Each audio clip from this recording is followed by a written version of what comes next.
All right, so our panel tonight, I'll quickly read through our bios and then we'll jump directly into the panel. Our first speaker tonight at the end is Rachel Taylor. Rachel started in digital marketing 12 years ago as a project manager when brands were just starting to explore the digital landscape, taking Unilever Canada through the execution of their first digital advertorial campaigns. It's just one of the many once-in-a-lifetime experiences that was brought with them. Her then small Canadian startup was acquired by Mode Media. Mode was one of the first advertising campaigns to combine digital ad opportunities with the development of proprietary ad tech. She spent 8 years there with the org through a variety of roles, eventually holding the position of Senior Director Revenue Delivery in North America. This meant that her team of PMs across North America were responsible for the delivery of $70 million in digital assets. Since Mode, Rachel has taken her experience in digital marketing and revenue ops to 3 other Canadian startups, Slim Cut Media, Dipley, and most recently, TribalScale, where she is responsible for equipping the BD team with the sales training, tools, systems, people, and sales processes, of course, necessary to take them through a period of high growth and set them up to scale successfully in years to come. Thank you, Rachel.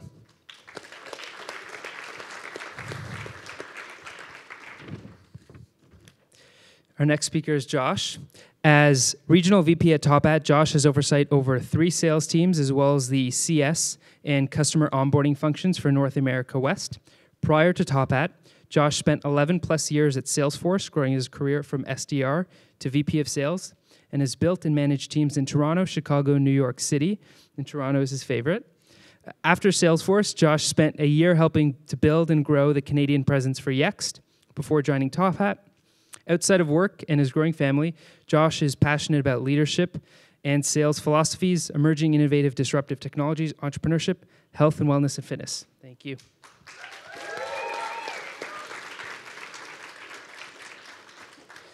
And Eric. Since graduation, Eric taught himself how to sell in the most cutthroat industries, retail tech, telco, music, documenting his lessons learned in dozens of private notebooks. He rose through the ranks to his most recent position as Chief Revenue Officer in Teletex, the company best known for the RFID wristbands used by events like Coachella, Bonnaroo, Tomorrowland, Boots and Hearts, and Almost Fire Festival. Almost. So much promise. Most of the time, Eric felt as if he was assembling the plane while it was in the air. And in the end, he realized that most of what he taught himself could and should be taught to others as a foundational sales course, which he is currently teaching as a faculty member at Ivy Business School. He's also actively involved in advising and coaching growth stage sales teams. When he's not writing, coaching, or teaching, he's continuously testing his powers of persuasion on his 2 young children, Jack and Grace. Thank you, Eric.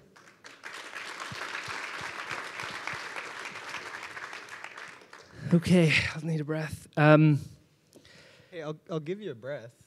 Once the mic turns on. I'll give you a breath. I feel like no one gives Kenny enough love for the persistence to put 3 years of these together. So let's give it up for Kenny. Thank you. That's the last time we'll talk about me. This is about you guys on the panel right now. I appreciate that. I want to start off this panel by just opening it up. Allowing people to get to know who you are and what you do day to day. And so, Eric, I want to start with talking about the importance of just having a sales process, and further to that, having a process that people in the company understand.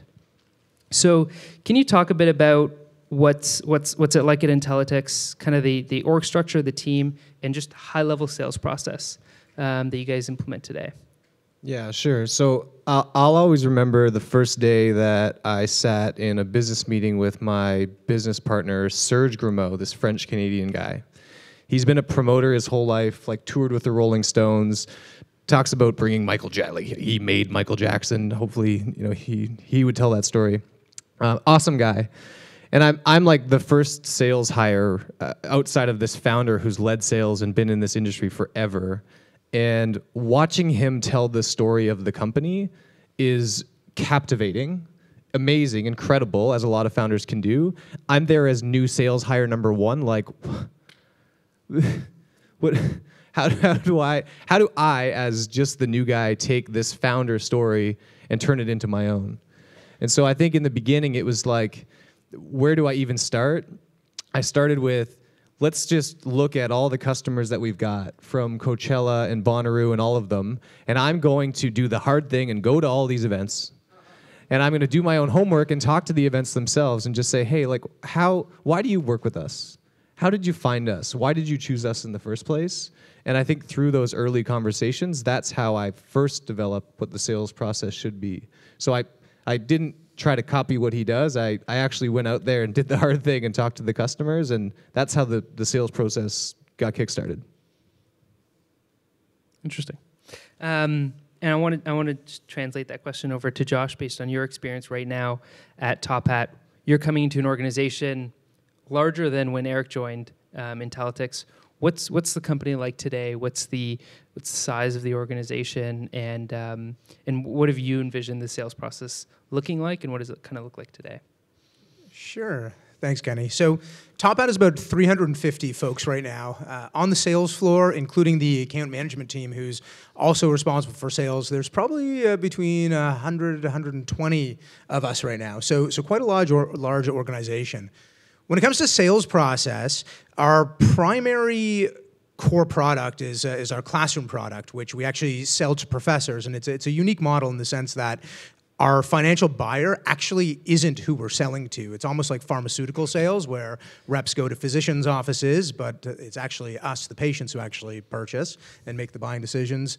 At Top Hat, it's actually the students who purchase. So it's actually a really unique sales process. Along the lines of our core product line, which is, again, the classroom product that really helps professors be able to facilitate a concept called active learning, which is being able to actually engage in a classroom rather than what's the typical, I guess, lecture, as you'd call it, which would be somebody like, hopefully this isn't, I'll just use Eric as an example because he is a professor, standing on stage teaching a lecture with folks. I'm looking around, a few of us actually have our heads in our phones right now, right? We actually enable folks who are using technology in the classroom to leverage it to learn and participate in classroom lectures, which is great. Now, from a sales process perspective, it's actually relatively transactional, so very different than Salesforce was. It's typically a cold call, and we'll get on the phone, challenge them a little bit, understand their current situation, try and book a demonstration, and it's a relatively quick sales process. Once there's a demonstration booked, there will be what's called a memorandum of understanding, basically a high-level commitment that the product will be used, and then there's a unique process where our onboarding team, who's not in sales, actually then goes and has the first onboarding/implementation call, and then verifies, in fact, that the professor will actually use it, which will ultimately lead to the students presenting it. Now, that's one of our sales processes, but as the business evolves, and we'll talk about it hopefully a little bit later into different product lines, we're going to be evolving the sales process into a little bit more of a strategic process. So we're going to have what we like to call a chess process for the more strategic deals and a checkers process for the more transactional deals. So you're selling the product to the teachers or professors, but the students are paying it. Correct. And how do you get commitment? Because, okay, they sign an MOA, Memorandum of Understanding. How do you ensure that they're actually going to follow through, use the product, and it's valuable to them? Yeah, it's a very good question. This is really where this process becomes unique, and it's that onboarder who actually, and this is a unique scenario from a cultural perspective because we're really all a part of the same team, but the onboarder almost acts as a stopgap to really challenge that professor. Are you really going to use it? Are you committed to use it? Can you say that you're 100% committed to using it? Okay, let's walk you through the implementation plan. And there's a unique forecasting model that goes along with it, being that we know on average what the expected student enrollment per course is going to be, so we can begin to predict what the actual payments will come as a result of the price that we've agreed on for the product. But just because a classroom might actually say that it has 300 full-time enrolled students, it doesn't mean that 300 are actually going to register. It doesn't mean that all 300 that might register or 270 that register will actually, in fact, buy the platform even though they're mandated to. So we have a unique forecasting model, and so we actually calculate expected contract value based on the verified, which is a certain percentage of the full-time enrolled students, and then we actualize the revenue once the students begin paying at the beginning of every semesters, and our forecasting model is actually very accurate. So if a student doesn't enroll or pay for it, and a professor uses this for marking purposes of testing students, they lose out on those marks. And that's actually part of the verification process. So to further encourage professors to use it, we challenge them to actually have a piece of their grade participation marks. So the students will be encouraged to use the platform, and if they're not participating throughout the lecture or doing required homework that's actually assigned for grades, they'll actually lose out on those grades altogether. So if a student opts not to use the platform and opts not to pay for it, they may be out 15 to 20% of their grade. This was an EdTech panel. Could get Eric to rebut that and say, like, well, would you use that? But not time, place. Rachel, yeah. Similar types of questions. Hi. Give us a sense. You're relatively new to Tribal Scale. Yeah, not even 90 days yet. Perfect. This is great. Give us a sense of what the process looks like today and how big the team you inherited is. I inherited a team of about 15 people. Tribal Scale is about 3 years old, so there really isn't much of a sales process. We've done a lot of the work around getting out to the market and building those initial relationships and partnerships to try and understand what our sales process should be.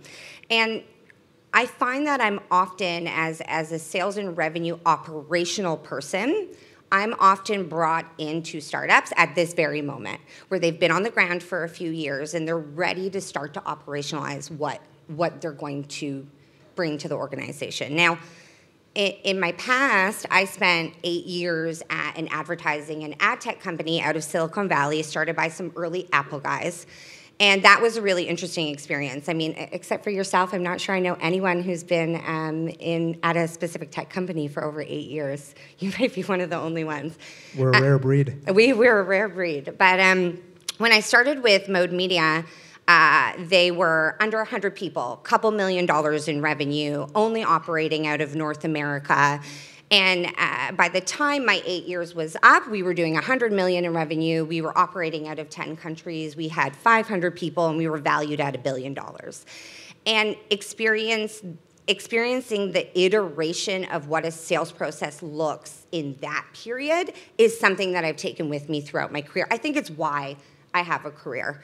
And the one thing that I learned to ask myself, and I challenge anyone who works in sales operations or in sales in any way here today, as I was part of a company that I knew had big, lofty goals when it came to revenue, every process I developed, every time I looked at the people, every time I tried to understand what our structure should be, I asked myself, is this scalable?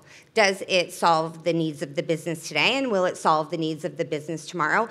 That impacted every decision that I made, and I would challenge this group to ask themselves the same question as they move through high growth periods. Yep. Did I kind of answer your question? That's perfect. Okay. And it leads to another question.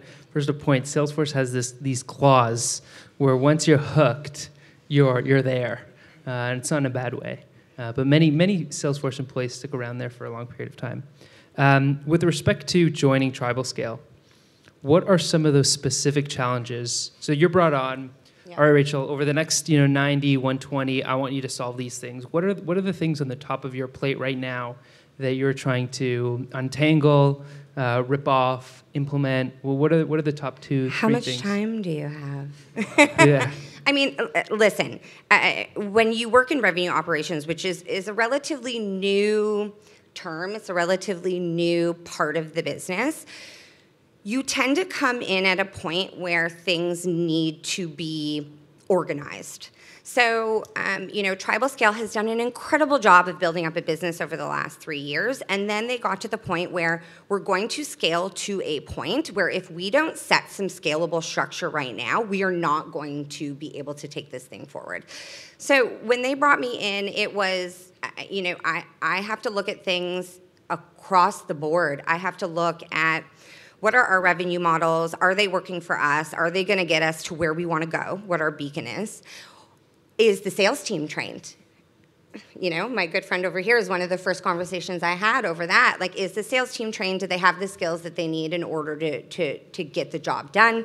What systems and tools do we have in place? And doing a full audit of that and understanding if it meets the needs of the business today. And like I said, what are the needs of the business moving forward? So I can't pinpoint it to one thing because I'm parallel pathing and I'm a huge supporter of that. Identify what the problems are, what the needs are, put together a plan, and then execute against it in parallel path to the best of your ability so you're delivering value to everyone in the organization, especially when you're a startup, right? We're 200 people. So rev ops or sales ops, we touch everything in a way that a larger corporation would not. Yeah, that makes sense. Can I Yeah, jump in? of course. So the company I was at before Intellityx was a company called Wrap, and we were based in San Francisco. It was actually a Swedish company. And it was awesome. We had star-studded investors. Greylock jumped in pretty early. We had Reid Hoffman on our board. We were well-capitalized, well-financed. And early, we wanted to move to the U.S. We wanted to take on the U.S. market like everybody. And so really, it was a seed stage company or seed stage idea. We had some traction, some good proof of concept in Sweden. But really didn't have our model figured out yet for the US, and the US was really what the big raise was based off of. So I think we actually made a little bit of a mistake early on in putting a process in place around something that we didn't really even have figured out yet. You should wait to make some mistakes, and then you build the process. Yeah, so you're talking about being 3 years in. I mean, 3 years in, you sort of figured out what's working, what's not, what you actually need to put a process in place around. I just caution, you talk about putting in place a scalable process. I call it, if you do it too early, it's like you're playing business. Like what matters when you're under $1 million in revenue and have 4 people on your team, like go sell stuff. Once you figure out what's working and what's not, then put a process around it. Don't do it too early because it's going to actually slow things down. How do you define when it's working? Because there you have 4 people on your team, but Tribal scales now to a company of 200 people, and they brought Rachel in. So at what point do you know it's not working or it needs that more scalable lens on how to operationalize aspects of this? Yeah, it's the question. I think, we've gone through a process, we call it, what does great look like? And we'll say, if we went through every step in this process, just like stop, don't look at data, don't read more articles, just like stop and think about what would great look like at this particular process. If we were responding to an inbound message, someone has said, hey, we like your business.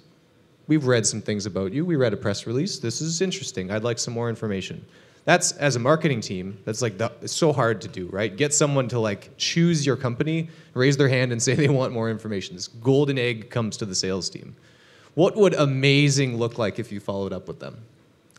So I think early days in Airbnb, they went through this process and they were like, okay, if you booked an Airbnb, what would a 20 out of 10 customer experience look like? So I book an Airbnb in Austin and I get off the plane.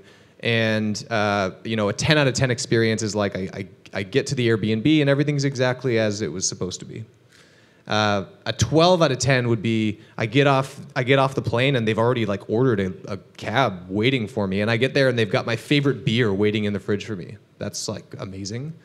A 20 out of 10 is they've got a limo that picks me up as soon as I step off the plane on the tarmac, and they take me there, and there's my best friends have been flown in, and there's this crazy, I've got whatever my favorite food is, and they've got me VIP line bypass to my favorite festival, and all these things around. That's a 20 out of 10 experience.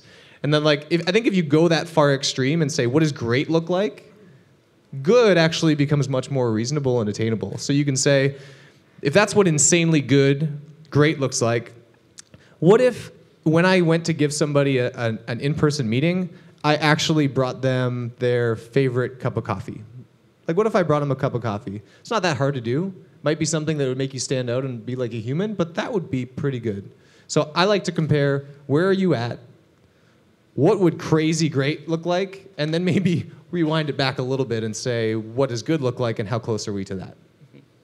And just jump in on it. It's interesting talking about the customer experience in 20 out of 20.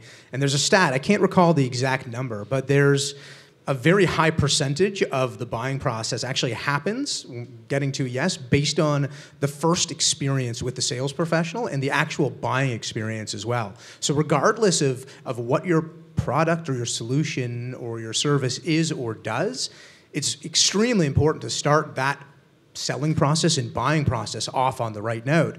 There's a sales trainer, his name's Barry Ryan, and one thing that he's a very interesting person. I encourage everybody to watch his videos. He's very unique personality. But one thing that he's talked about for years and years and years, and he was a sales trainer at Salesforce back in 2007, was a concept of an RBE, a relationship building extra. And this is exactly what Eric is talking about. Do your research, show up with something meaningful, whether it's a shirt from their alma mater that somehow relates back to your product or service, or just bring something to show that you care, a little bit of a wow factor that can differentiate yourself.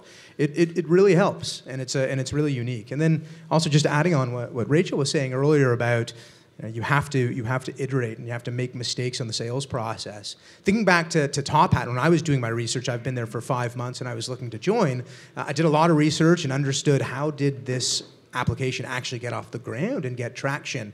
And it actually started with the idea of we're going to sell this solution directly to institutions. It was founded at University of Waterloo, and we're going to go right to the top, and we're going to sell this to institutions. And a process was developed to try and sell to institutions, and it just didn't work. And they ended up finding the process, the magic bullet, which was going right to the professors and developing this unique model. But it all happens by experimentation and figuring out what works. And right now, we're actually iterating on our process in a unique way, and we've been around for 10 years. We just celebrated actually our 10-year anniversary in this room a few weeks ago, which was pretty funny. But we're still iterating on our process because we're listening to what our consumers are saying. What are the prospects saying? What are the customers saying? Are you calling too much? We've heard your name too much. How do you iterate? How do you change little aspects of the talk track to resonate? And so the process, yes, well, it has to be scalable and repeatable. It's an ongoing iterative process that starts by making mistake and listening and learning. And just to add to that, that's especially important when you're jumping into a part of the industry that hasn't been fleshed out in a really big way. So if you're doing something innovative like Top Hat, you are going to have some trial and errors because no one's done it before you guys did it. So I think being really open-minded to that and taking a really agile approach, it's so funny. We're all about taking an agile approach to our product development, an agile approach to how, at least at Tribal Scale, we build technology for our partners. But you don't often hear internal operational people like myself take an agile approach to how they develop sales processes. So my background in project management as an agile PM has very much informed how I move things like this forward. And I think it's a great approach to take across the board. And I think you guys probably both agree with me on that. Yeah, that's it. Let's dig into the specific tactics because, Rachel, you're talking about the specific things that you're doing to move things forward. Josh, you mentioned listening to customers, prospects, scripts specifically. So I'd love to dive into that and say, okay, so your process, you've been around for 10 years and you've been tweaking your process along the way. As you've joined, you've seen what arguably great looks like at Salesforce. Where is there room to grow for Top Hat, and what are the things that you're adjusting, even 10 years into it, that are getting you closer to that great? Sure. So I'll caveat with this as the business grows, and if you think about the innovation S-curve, I know it's a little bit academic. I bet Eric knows what I'm talking about, but I think it's a little bit academic. I'll walk you through it quickly. But on one axis, the y-axis is performance. On the x-axis is time, and then there's this S-curve where you have just bringing it to market, and then you have takeoff, and then you have maturity. And the businesses like Salesforce and most businesses that continue to take off, they have multiple S-curves. So as one product line or one innovation is like mid-takeoff stage, they're immediately thinking about the next innovation to start the next S-curve and ongoing and ongoing and ongoing. Using Salesforce as an example, when I joined in 2006, it was just the Sales Cloud that wasn't even called the Sales Cloud. In fact, the cloud the word cloud hadn't even been invented yet. It was Salesforce automation, and they quickly moved into Service Cloud, and then Marketing Cloud, and then basically any product under the sun that you can think of is now in their bag. But at Top Hat, we're on to the next S curve, and we're just about to reach that takeoff stage. But this product, which is our content product, is a very different product, and the buying process is very different.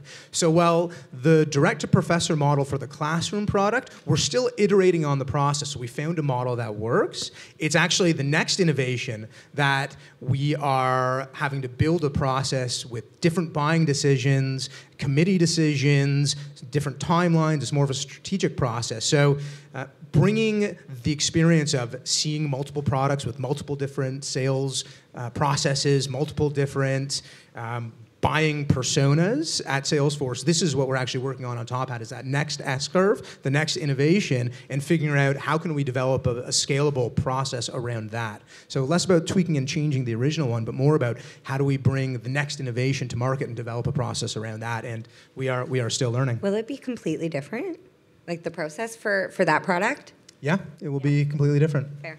Are there different reps is there going to be one rep responsible for two different products, or completely different teams? Yeah, that's a really interesting question. So before I joined, there actually were different reps. There was the classroom team, and then there was the content team, and then just a little bit earlier than when I joined, they merged them to become hybrid reps. And so this is a rep that is responsible for the entire suite of products, and the idea is that the rep should be an expert at understanding how to run sales processes, and you can't be an expert on all things all the time.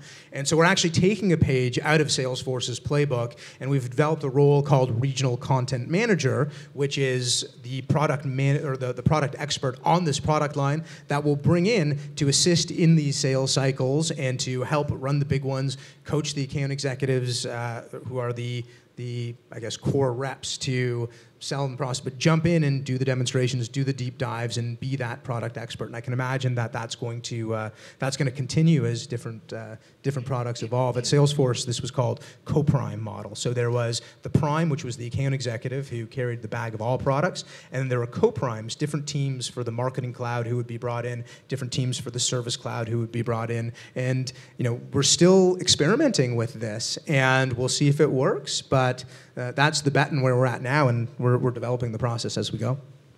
Good sir with the radio voice. I feel like you've got competition with Josh. He speaks your voice, Josh. I get lost in it. It's beautiful.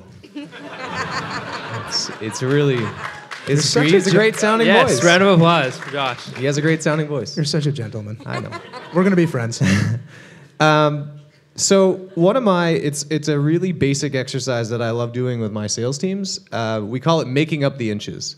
So it's very simple, but has been really effective for us to try to figure out what to focus on. So what we do, I take all of the sales reps that are in a particular function, could be across the whole sales process, all the different parts of the funnel, and I map out what are their close rates at each different part of the funnel. So if I'm an AE and I take over at the discovery call and I do a discovery and blah, blah, blah, through all the different steps, and I actually look at who are all the sales reps and who's best at each individual part of that process. So Kenny is the best at converting from discovery call through to the next phase in the process. Kenny's doing something that is probably worth modeling somehow. So what I do is I actually pick out each of those people at that point in the process. This is always a group activity, and we say, hey, we're currently converting at like 30% from discovery call to the next phase. Who thinks that 30% is a good number and 30% is the average? The people who are under 30 are like, oh, that's a pretty good number. Kenny is like, that's a terrible number. I'm converting at 50. You guys are clearly incapable.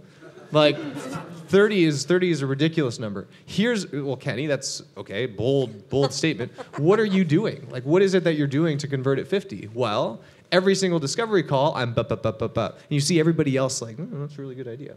So if you go through, then ask the sales team, if we made the changes that Kenny's talking about, how reasonable is it to think that we'd increase maybe 30 to like 31?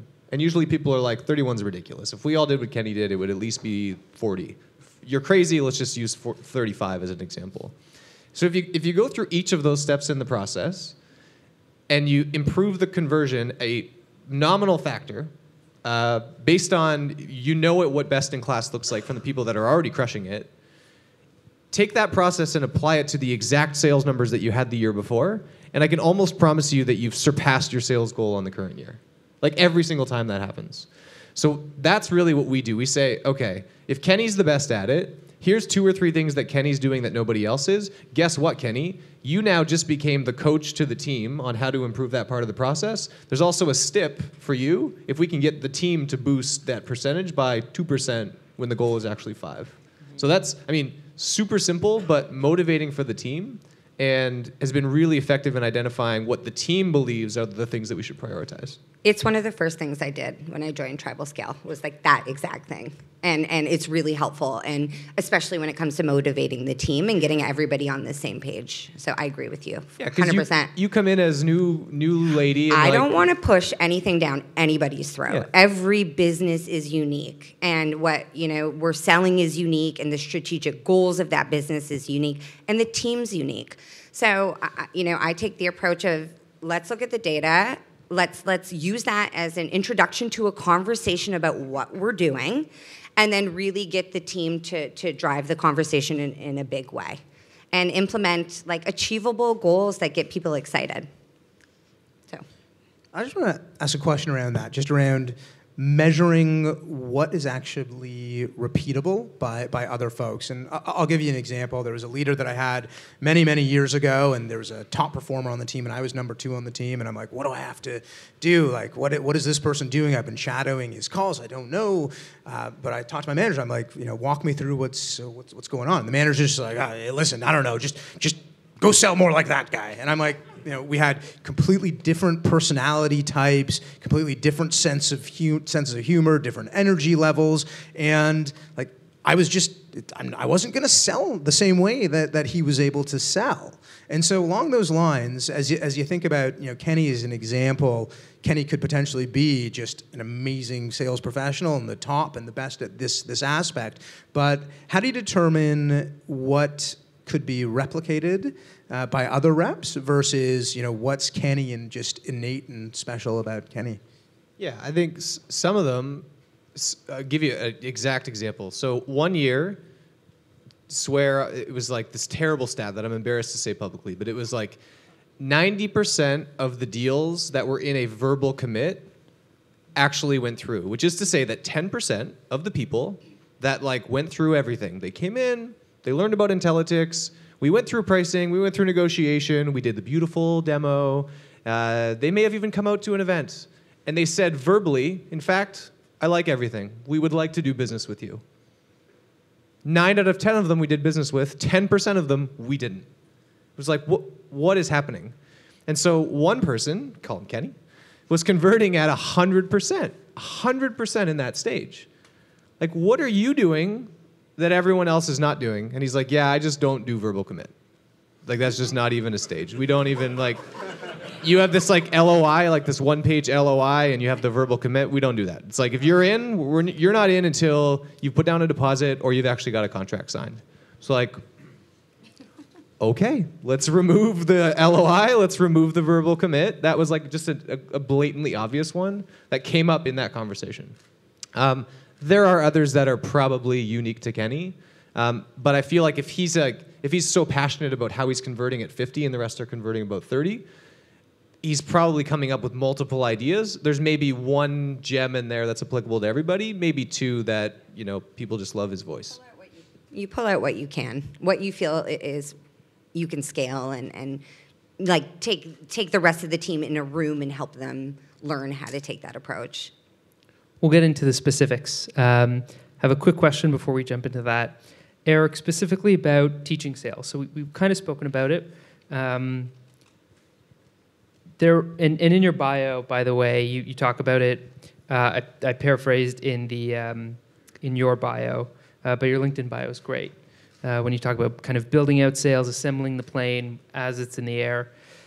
There aren't many schools that teach sales. In fact, there are very few that teach sales at all. Most people come into an organization entry-level sales role with no prior B2B selling experience. So back to similarly to Josh's question, why do you believe it can be taught? Yeah, so that's why, candidly, that's why I tried to hit pause on a few of the other things I had going on. So while I'm very involved at Intellitic still, I'm not as involved day to day as I used to be. And the reason is I feel like I was assembling the plane as it was in the air. 90% of the things that I learned, I'm like, geez, why didn't somebody tell me these things 10 years ago? And so that's what I'm trying to build out now at Ivy. I think that it can be taught because there are a lot of things that I learned that can be taught. There are, like, one of the biggest mistakes that I made when I was, again, when we were at RAP, I was getting amazing meetings with CMOs at the biggest retailers in the world. I'm sitting face to face with the CMO of Sephora, which is like an incredibly difficult meeting to get. She's brilliant because she sat there and basically didn't say a word and let me tell her all about the future of retail and where I think it's going and how my stuff is so amazing. And she got half an hour of free consulting from me. And I did that over and over and over again. And if someone just would have told me, shut up, like if you get in these meetings, the purpose isn't to talk and tell them all about how amazing your thing is. The purpose is to shut up and learn what their challenges are and their problems are. I'm embarrassed to say that after 6 months of being on the road, taking those meetings with CMO, couldn't tell you one new thing I learned about retail. So I think things like that can be taught. Can it all be taught? Is everybody a natural-born salesperson? Should everybody be in sales? No. But I think there are a handful of the fundamental things that can and should be taught. What are some of those? What do, if you're selling this course to someone, what are the takeaways that they'll get out of it once the course finishes? Yeah. How do you ask great questions? How do you figure out, firstly, who is your ideal fit customer, and how do you figure out if they're a good fit before you start wanting to do your fancy demo? How do you get comfortable in your own skin? What are you actually good at? Or should you err more towards being a product expert versus relying on your sales techniques? Just a handful of things that I think these are valuable skills for anybody, whether it's hunting for your next job, whether it's trying to sell the next thing, for life in general. Also, you can have the best salesperson in the world. So I'm speaking from a sales and rev ops perspective. You can have the best salesperson in the world who could charm a room and ask the perfect questions. If you don't support them with good sales collateral and good sales process and good, account management and all the things that allow them to keep that customer happy, it's only going to go so far. You're not going to get to that high growth stage for your organization if you don't have the fundamental foundation laid to support your salespeople. So I think that's very important, and it's not talked about often enough. And that's actually perfect segue into my next question, but that made me think of something else. So I'm gonna ask an intermediary question. How much of that process falls on the responsibility of the organization versus the sales rep? Ultimately, the sales rep is motivated by their commission, right? Like, they want to sell more. If the company's not going to give me collateral that I think is sufficient, I'll build it myself. I'll find someone on Upwork to build it for me. Yeah, so, and they do. Right? So at what point, and where do you draw the line from the sales rep's responsibility to go out there and do what needs to be done so that they improve their process and they make sure that they're succeeding, like skipping verbal, versus ensuring that, the company feels responsible for it? And obviously, everyone's aligned, but I'm curious to get from your experiences, what are your thoughts around, responsibility and ownership over that? I'll take this, at least start this one off. I like that question because I feel like for all the sales professionals in the room, while we do drive revenue for the business, we actually serve a very big role that often goes unrecognized, being that we're often the closest to the customer. We're listening to the customer. We hear the tone of voice. We hear all of the objections, and these might not be the objections that we received 6 months ago. These might be the objections that we're receiving today based on a change in economic conditions, a change of the competitive landscape. And I think it's absolutely critical for businesses, especially as they want to continue to iterate on their sales process, to give their reps the freedom to, you talked about a script earlier, to give the reps the freedom to go off script and experiment and feel empowered that if she or he has discovered something that's working, skipping that one LOI process as an example, to share that with leadership, feel proud to share that with leadership, and potentially have a bigger impact on the business because, I'd say I'm a third, maybe I can't remember, fourth line manager right now, and I'm not close to the customer except for I'm coaching and the leaders are coaching a sales process, and we're hearing time and time again, this is what the customers are hearing, and like we need to be hearing that, we want to be hearing that. So I think there's a balance for a new rep coming in. The guide is there, learn the talk track, but feel free to iterate it with the caveat of you have to balance the needs of the business in terms of do what's best for the business and do what's right. And a lot of that is when we talk about salespeople, in terms of what I value most and how I think it should be built into the process of sales is integrity. So you have to balance the needs of the business with the balance of the commission check as well. But it's a really unique and under-recognized value that sales professionals and support professionals and folks talking to the customer do bring, is that they hear it and they should be involved. I have a meta question for you, Josh. Is getting feedback from the customer from your sales team also part of your ongoing process? How do you put a process around getting that feedback back through 4 lines of managers? Yeah, it's also a great question. So we use tools that we're able to hear calls, and we have stand-up meetings every morning with where the frontline managers are speaking to their reps and giving some motivation for the day, but also collecting feedback around what's going well now, what's not going well, and folks do step up, and it does go up the channels. Everybody feels empowered to give the feedback up and challenge the status quo if something's working. Great. Let's jump into some of the specifics because we've spoken about generally what people should do, generally what organizations will do. But I want to talk about one thing in particular that most companies have a love or hate relationship with, depending on how they've built this out. But this will be the sales playbook, right? Some people absolutely despise the playbook. I don't want to keep it up to date. It falls out of date. Some people love it because it's their go-to guide where they can just get all the information they need immediately. So what has been your experience with sales playbook so far? Your organizations, your respective organizations, and what are ways, tactics that you've seen helped and empower reps as they want to implement change or be better in their role? Rachel, have you built a playbook? I've not built a playbook, but I'm in the middle of overhauling a playbook. So we have a pretty extensive playbook at Tribal Scale, and one of the first things I did when I joined was spend a lot of time with that playbook, and I felt it was important as someone brand new to the business to collect my feedback on that playbook. Because I'm brand new, if I can't understand it, if it's not clear, then it's probably not going to be clear to salespeople that join the business after me. So I went through the 80 or odd slides and 100 or so links out from the playbook, and I had lots of feedback. And my approach was a working group. So I wanted to get together people from across the organization that have inputs into the playbook and get us in a room, go through it, and also picture what is the perfect scenario here. So let's pretend we could scrap this whole thing and we could start from scratch. Design team, what do you think needs to be shared with sales? Engineers, what do you think needs to be shared with sales across the board? And we're actually rebuilding it from the ground up. And I've assigned responsibilities to people across the organization, so it becomes a cross-functional tool. So that's my approach right now.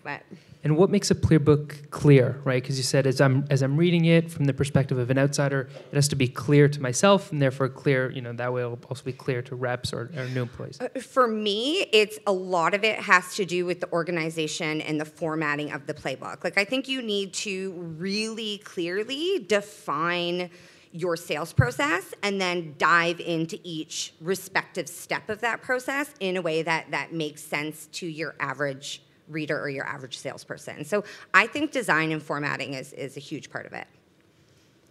I took a very simplistic approach, and instead of a full Playbook. So my first version of one was a wiki, like basically a Google site that I built out for the team. As I was learning from myself, I wrote down every possible question and answer, what I thought the process should be. I wrote it all out. This beautiful, like 100-page wiki. It was amazing piece of art that no one ever used. And what we actually ended up boiling it down to that we use now is a one-pager. I call it a battle card. People talk about battle cards for competitors. Every role for each person on our team, they have a battle card for their role. And it's here are the blue gumballs that we're actually searching for. This is our ideal customer profile. Here are the questions that you can ask as an SDR that we found to be most impactful. Here is what you're shooting, the objective of the call. You should always do ABC. So it's actually one page that everybody has printed out for their respective roles that sits right in front of them. And my opinion on it was I'd rather have 10 pages of things that people use all the time than 100 pages of beautiful prose of mine that no one ever ended up reading or using. Probably not the right approach for everybody, but simple. I just kept it simple for my team. No, I agree. I'm cutting ours down by quite a bit so that people actually use it. Yeah. Well, yeah, yours, to your point, like you came in and you said you went through the 100 click-out links. It was like, my gosh, how do you use that? I've been doing this for 12 years, and I'm not sure what to do. Yeah. So, and that happens when you build a playbook and not one person or maybe one group doesn't have responsibility for that document. So you have people coming in and adding things as they feel necessary, and you just end up losing cohesiveness across the board. So you have responsible owner or group of owners to ensure cleanliness. Yeah, and it's concise. And it's built into their OKRs. Like the people who I brought in to take this on have quarterly OKRs that are tied to the playbook, and there'll be variable comp tied to that, and it'll incent accountability. So it's tied to revenue, and if revenue goes up, then their compensation goes up. Yeah, which is great. Yeah. So okay, good. So group of owners. It's distilled down. It's relatively concise and short. Very specific as far as one page. Josh, would love to kind of hear your perspective. Top Hat has a long playbook, does it not? It does right now. Is it gonna get cut down? But tomorrow. Is it like thing, 100 slides or something? It's so it's actually built in our Top Hat application. Oh, so very nice. It's a Top Hat course. But it's actually turning into a combination of what both of you said. So surprise to the top hatters out there. Stay tuned. It's owned by the Revenue Operations Department. It's in progress. But one thing, Rachel, that I liked that you really said was it's not just a sales playbook. It's actually an organizational-wide playbook. And we ran into some challenges. And when I first got started and I was talking to all the people in the different departments and a lot of the executives, somebody in marketing was, hey, we've got the corporate messaging and it's not being taken in by sales. They're not applying it. And then I was talking to the sales leaders, and then they're like, yeah, this is what we're talking about. That's the marketing messaging. And I'm like, no, we have to figure out what is the company messaging, and that gets built into the playbook. So the playbook that we're actually building is going to be simple. It's going to be a one-page infographic that is the playbook for all aspects of the organization, from marketing to revenue operations to sales to employee success to customer success to onboarding, all of it, and then how everything ties in together, the corporate messaging, and it's going to be one infographic, and we're going to design it in such a way where it's hyperlinked, and hopefully this is scalable, where you'll be able to then click into your respective role and get your specific plays and your specific roles from there. And again, it's going to be owned by the Revenue Operations Department. I want to see that when it's done. They are going to have OKRs tied good. to it as well. OKRs are good. OKRs, objectives, key results it's big at Top Hat right now. But I just want to, before you go, I have seen some really unique ones. I've seen at Salesforce, we tried an experiment to build this really deep playbook into the application, and it was, as soon as you get to a different stage in an opportunity, here are all the plays that you can run, and it's like choose your own adventure versus 12. But what was interesting about that is that they went really deep into the weeds of tactics, and they weren't necessarily applicable, and it was really challenging to navigate. And the idea was that you would, follow the playbook on the fly, and it didn't get managed very well, and it got complex and long, and keeping it simple, I think, is the way to go. I think, as we build products, we think about UX, UI, but we don't think about UX, UI internally as we're supporting our salespeople. Mm-hmm. So, I like to think that I have two sets of customers. I have our tribal scale customers, and then my sales team are also my customers. So the same way we're building, transformational products for our customers, I'm building good UX and UI for my sales team, whether that be reconfiguring Salesforce, simplifying a playbook, building really easy to follow OKRs. I think that's all part of it, and that ties back to my earlier point around let's take an agile and an iterative approach to the sales process as well, just like we would to any other part of the business. So Josh, to your point, should a sales playbook not be tied to the tactics? So how is it portrayed in the tools you use in the day-to-day life of a salesperson? Because they have, here's the end goal that we want for the call, here's some questions you can ask, and here's the intended outcome we want for this type of meeting. But how is it actually tied to the day-to-day responsibilities of a person if it's not inherently tied to specific tactics? Okay, I want to make sure I understand your question correctly. So if we're thinking about the example that I shared about Salesforce, how it would be like a choose your own adventure, and then it would go to different tactics. So I found that the challenge with that is that it was almost guiding you to follow this tactic at this stage of opportunity, literal opportunity stage, regardless of the type of cycle, regardless of who you were talking to. So it's at this point, you're at the proposal stage, and it would be something like, make sure you book next steps for an on-site to, do the last demonstration, make sure you have implementation. And some of it was helpful, but some of it you might already have done earlier in the process, some of it you might have done later in the process, and you have to look through this group of tactics. And I think, and again, this is just my personal opinion, it became a little bit cumbersome, and it's got to be kept almost as a high level, and just a general overall guide around, at this stage, potentially these are things that you should done, but you don't necessarily have to have everything done. And then from a tactical approach, I like the idea of overall strategy and tactics. You come prepared with a certain tactic based on the type of cycle that you're talking to, the type of person you're talking to, the persona. And I'm not a big fan of one playbook for all opportunities. I just think there are just nuances to opportunities that one tactic just simply won't apply, and it shouldn't be there. So playbook shouldn't be prescriptive, should give the discretion to the rep to be able to kind of choose how they want to approach it based on the person's personality, their role, where they are in the buying cycle, and so on and so forth. And that opens a whole other debate, and this is just my personal perspective on sales, and it sounds kind of cheesy and cliche about the whole art and science, but I truly believe that there is an art and a science to sales, and I think folks would agree here in the room.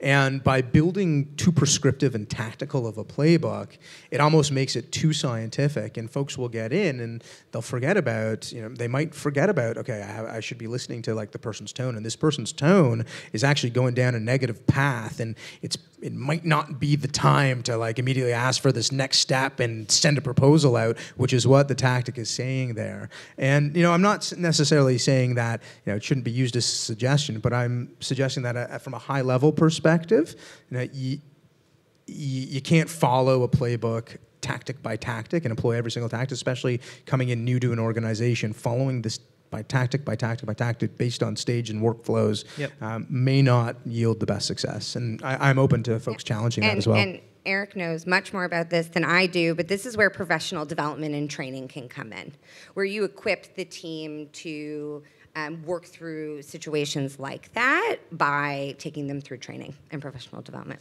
So that leads to the next question, Eric. I'm a rep. I want to obviously get better at my job. What, for the reps in the room today, what are ways that they could leverage their existing process or data today to become better? Yeah, I'll go back to the what does great look like? There are people within your company that are doing particularly things very well. So is there a way that you can figure out who is actually best at those particular things and spend time one-on-one talking to them.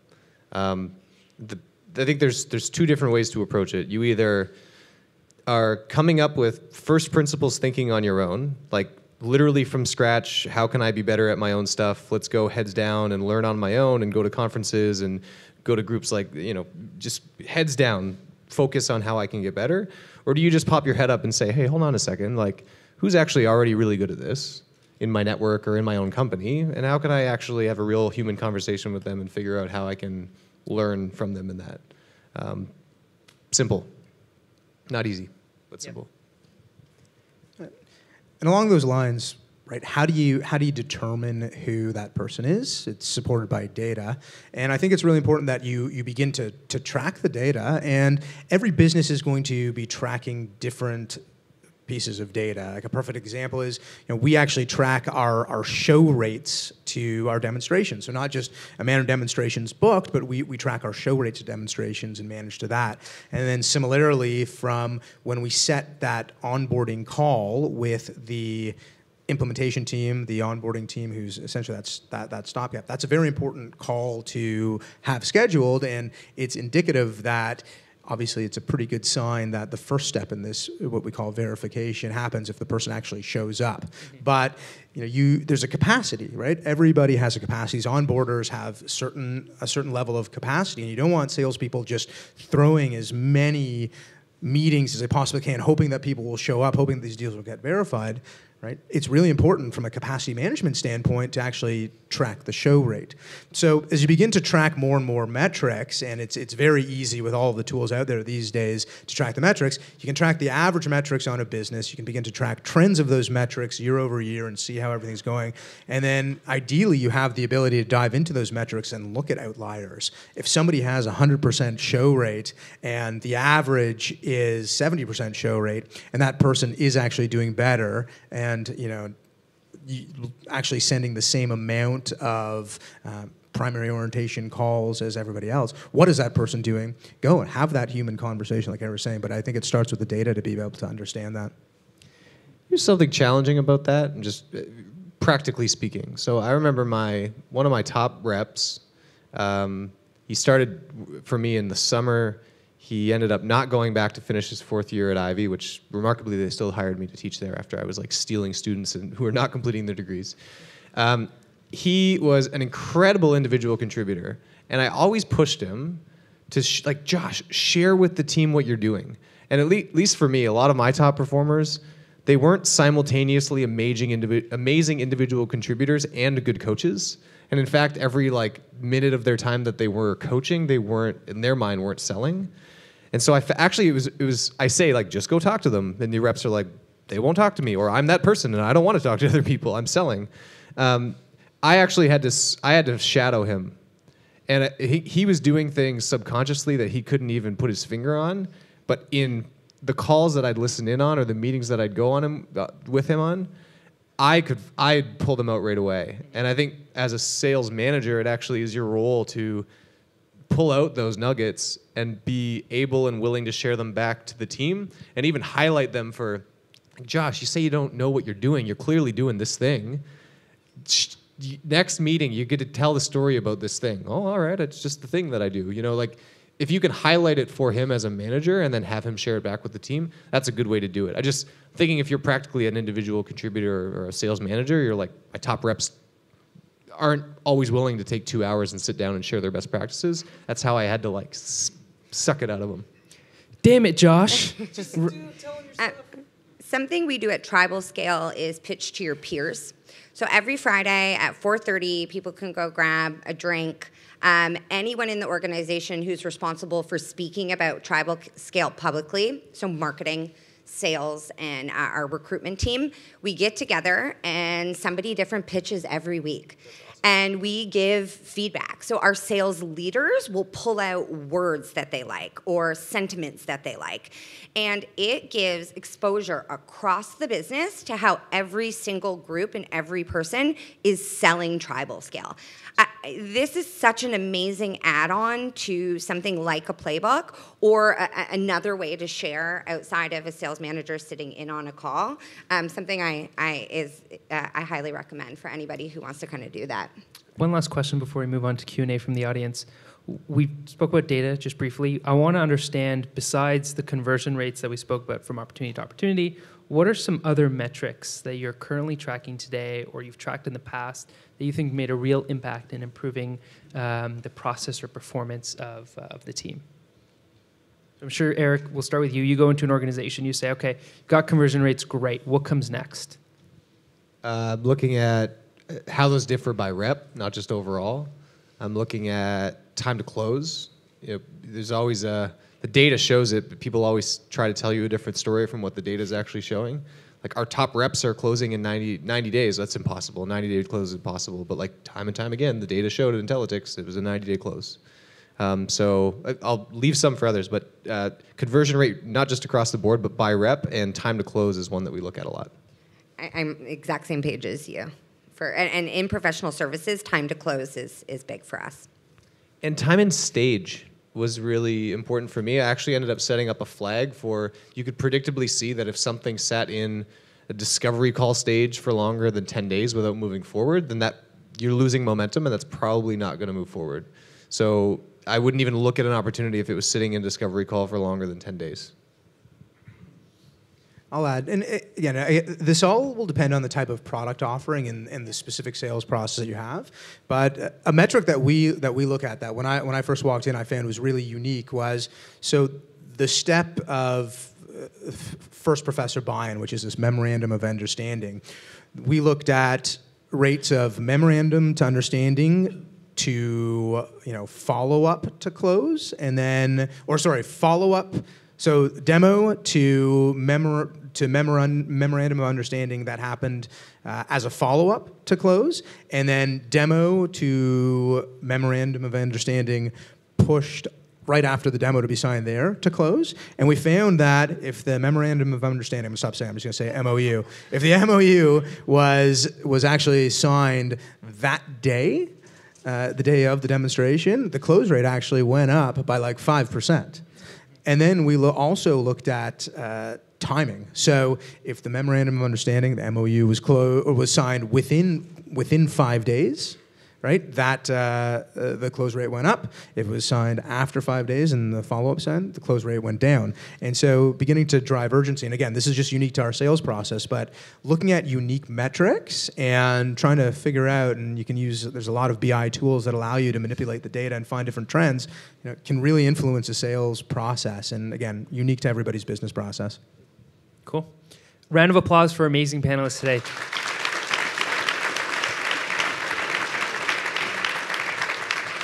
So before we head out, we've got a couple mics on either side.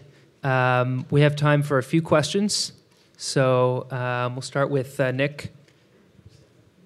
Sure. Thanks, guys, for coming out tonight. So we talked a lot about sales process and playbook. Josh, curious from your perspective, at Salesforce for perhaps 11 years, I know Barrows is affiliated with it. You mentioned Barry. When you think about playbook, sales process, how do you also marry in sales methodology that an organization might have? Yeah, that's a question. That's a very good question. And sales methodologies have expanded over time. And at Salesforce, Barrows isn't necessarily a methodology; it's more of its approach. But we employed Sandler sales methodology for quite a while. And the whole, if anyone's familiar with Sandler sales methodology, it's the Sandler sales submarine. You can't get to the next compartment in the submarine without doing this one step, and so on and so forth.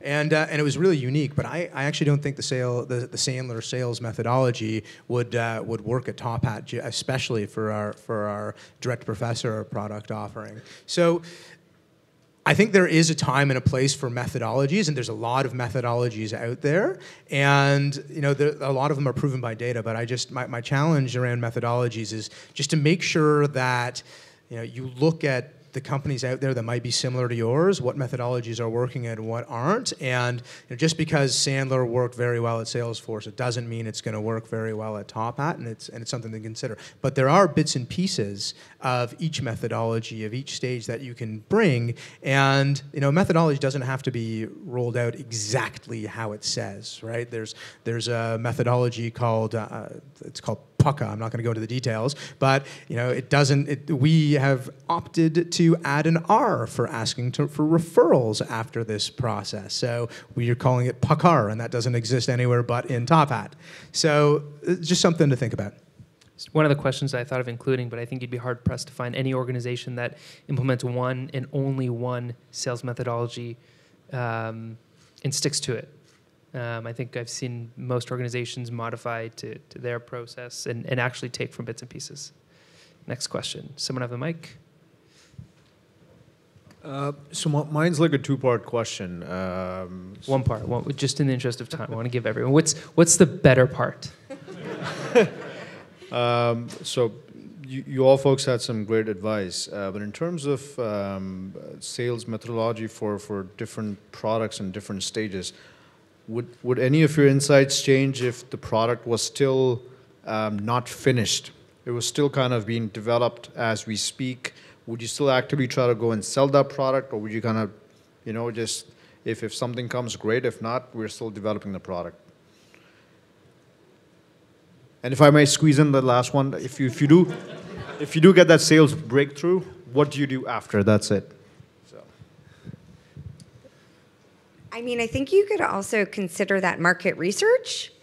Like if you're out there talking to people and you're presenting your product, but your product's not done, I would actually look at that from the perspective of I'm putting an MVP in front of somebody and I'm gathering feedback, and I may iterate or slightly change new features to the product based on that information. That sounds more like discovery to me than anything, but I'll let you guys jump in. Yeah, I'm just going to add on that, the MVP and the minimal viable product.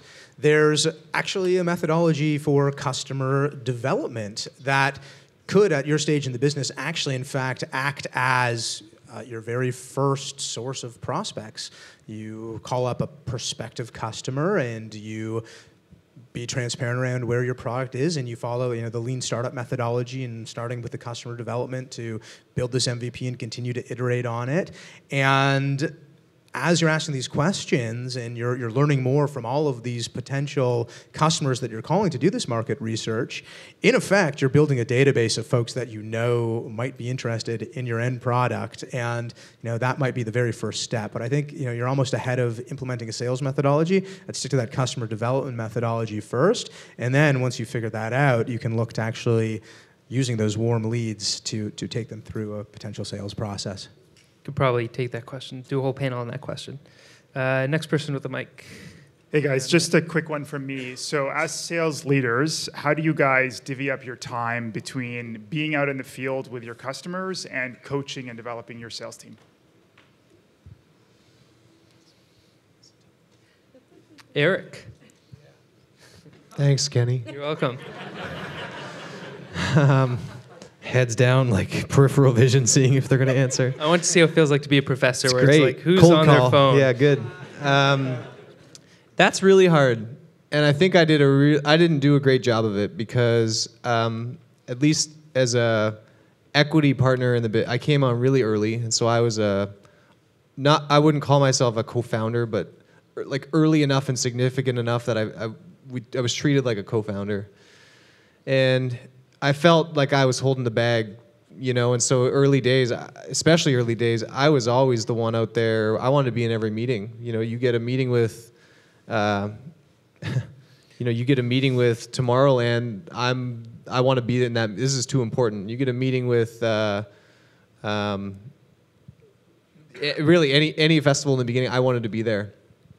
And I had the best intentions of setting up the one-on-ones and sticking to them and, sticking with my team meetings, and then flights come up and I'd let them slip. And the one-on-ones would, slip months at a time. And I think that was a really big mistake. It was a really big mistake that I made early on. So I don't know what the right percentage is. I think if you can set up your right OKRs, which I read an amazing book, Measure What Matters by John Doerr, that talks about OKRs. It sounds like maybe too philosophical, but I've started using them in my businesses, and it's been awesome. So if you can set up your OKRs, get on offense about your calendar and say, before I go on defense and start responding to all these requests to be in meetings, let me determine where I think the best allocation of my time is, and that's going to be sticking to the one-on-ones that I've got, regardless of what comes up. It's going to be sticking to my team meetings at that time, and I will be there the first one on before everybody else every single week. And then let the got a minutes and requests for your time fill in the blanks after that. So I don't know what the right percentage is. Maybe you folks have a... Can I just add to that? And I think when you're ready, hire RevOps who can take everything else off of your plate. When your business is at the point where you can, it makes sense, you have a couple years some money under your belt, bring somebody in to free up your sales leaders to do nothing but spend time with customers and coach the sales team.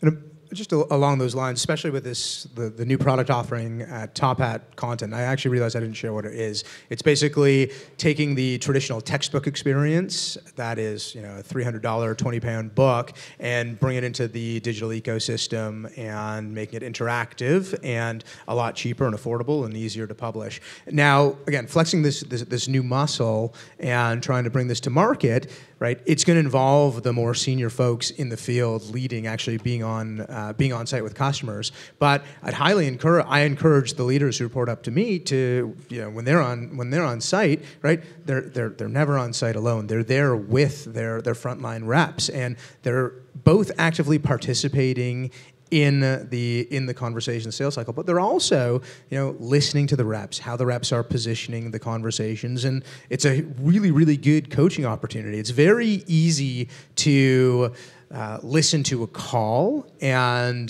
give feedback and coach based on that call, but it's very, very difficult to listen to what we call door knocking, which we literally do. We walk around campuses and knock on doors and actually have great success with it, but it's very difficult to actually coach the right process for that and help somebody improve when you can't shadow that or listen to it unless you're there. So you actually can do both. But again, in terms of percentages, I think it's really a matter of, do you have a RevOps department and can you do it more? What's your personal situation? Does it allow for that type of travel? But highly encourage, I think you should get in the field as a leader and experience these types of meetings because it provides a great coaching opportunity. And the best salespeople should be kept out of Excel.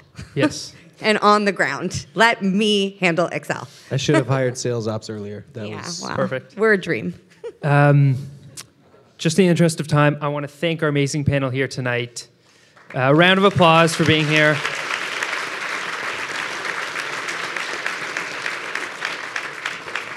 Appreciate you guys spending your evening with us.